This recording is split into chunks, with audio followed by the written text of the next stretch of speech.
Welcome to this introduction to exhibition design. So this is just a general overview of how to approach planning your exhibition space.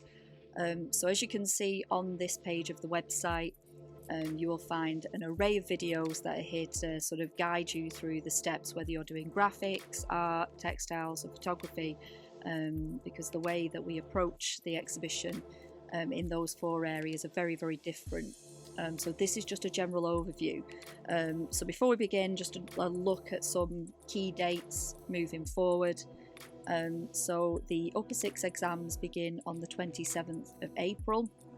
So the deadline for your exam prep is the 26th of April, you can see there.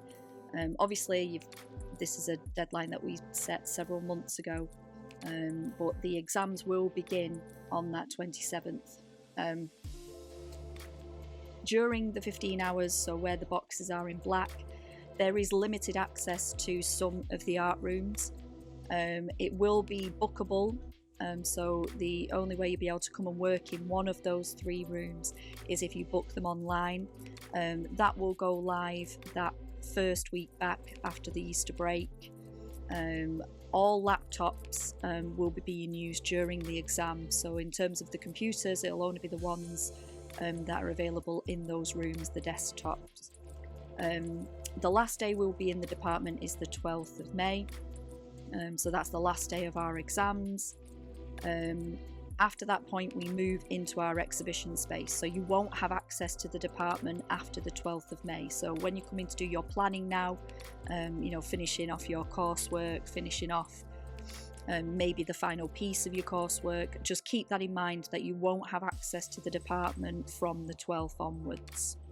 In the blue, that is when we'll be in the exhibition space, so we'll be releasing some more information about how you will book onto those days. We'll release that after Easter. And then the final deadline, and this is for your component 1, because obviously you'll have completed your exam by this point, is the 18th of May. So that's everything for your coursework, your exhibition up. Everything is completed by that date. So if you have any questions, just speak to your teacher about that.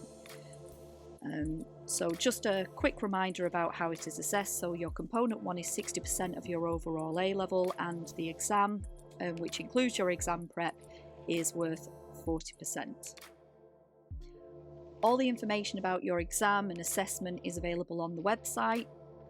So we've got the exam prep list, so the material that you have to complete for your exam prep, all the details are there. We've got details on assessment, and now you can access the exam timetable as well. The same exhibition space in terms of size, so it's likely that the boards will look like this. Obviously those of you that attended the exhibition last year, you'll have an idea of the setup. So each of you will have 2 boards measuring 122 by 244. To gauge the sort of size of that, if you go into one of the rooms, you'll see where we have pinboard up at the wall. It's basically the sheet of that, and it tends to be in this L shape. Now, when you look at the different subject areas, you'll see the approach to presenting your exhibition space is very different. So for example, in the art, the boards that you have mounted, the A1 boards, tend to go on your walls, and then the final piece will either be just set slightly outside of that or placed on the wall as well. So here's an example here, so you can see on one wall there's component 1 and on the other is component 2. And there's one of the final pieces there. This student, there was actually another final piece which was a video piece. And here's another one, another example, so you can see she's got the boards on the wall and her final piece is just set in front of the space. And there you can see the final piece is being suspended from the roof. If you are planning on suspending anything, in our venue in Bolton, the ceilings are too high to suspend anything from, so just keep things like that in mind. In the graphics, your teachers will have spoken to you about this already, so we're having panels printed. So here's some examples. Some of you who have done some screen printing may add some of that material on there as well, so like tote bags. If anyone has done architecture, and made some models. You'll obviously, think about how you're going to display them in your space, whether you need a plinth or whether you need some shelving putting up. In the photography, all we tend to mount is the final piece.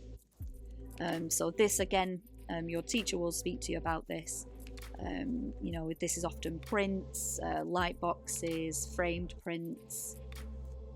But the photography is actually the only subject area where we just mount the final piece on the wall. We don't put any other development up there.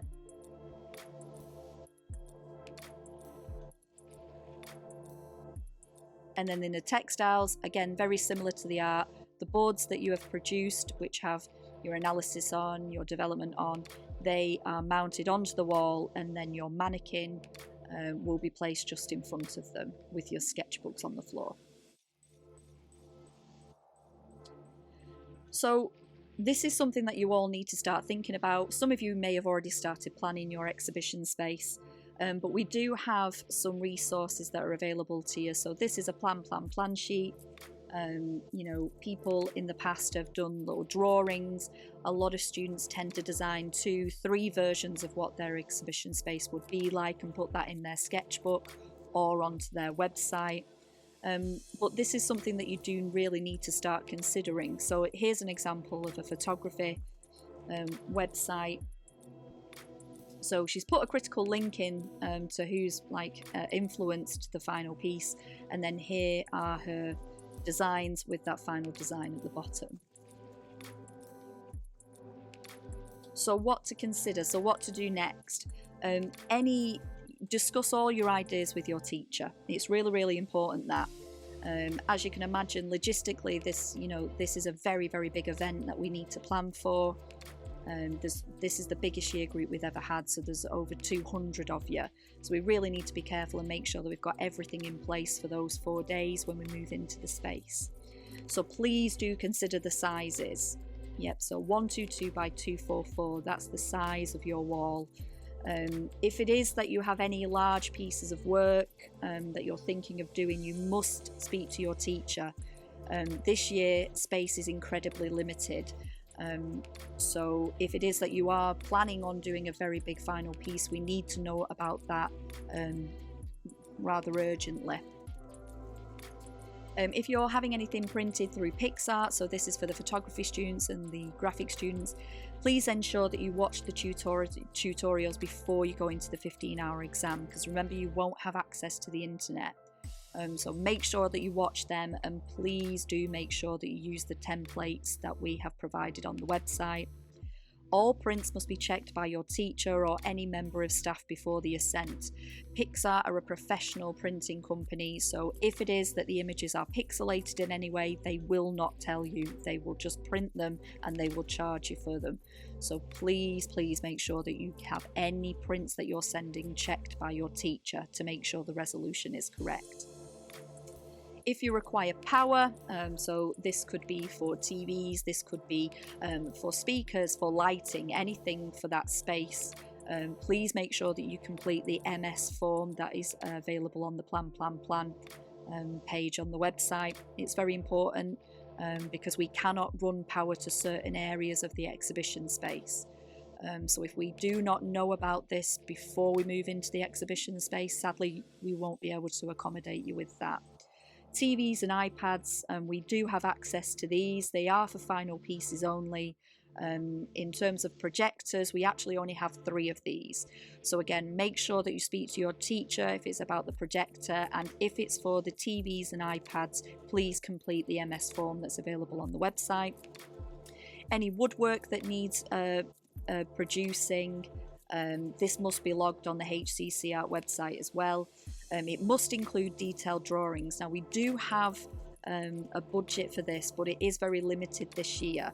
We already have lots of plinths that are made, so speak to your teacher. If we can use one of them, we will do, but if it is that you do need something specific making, fill in the Microsoft form and your teacher or one of the staff will get back in contact with you. Now, if in doubt about anything that I've spoke to you in this video, please make sure you speak to a teacher. Please don't just rock up when we're at the exhibition space. with questions. You really need to know what you're doing before you start the 15 hours. So yeah, if you're ever in doubt, speak to one of us.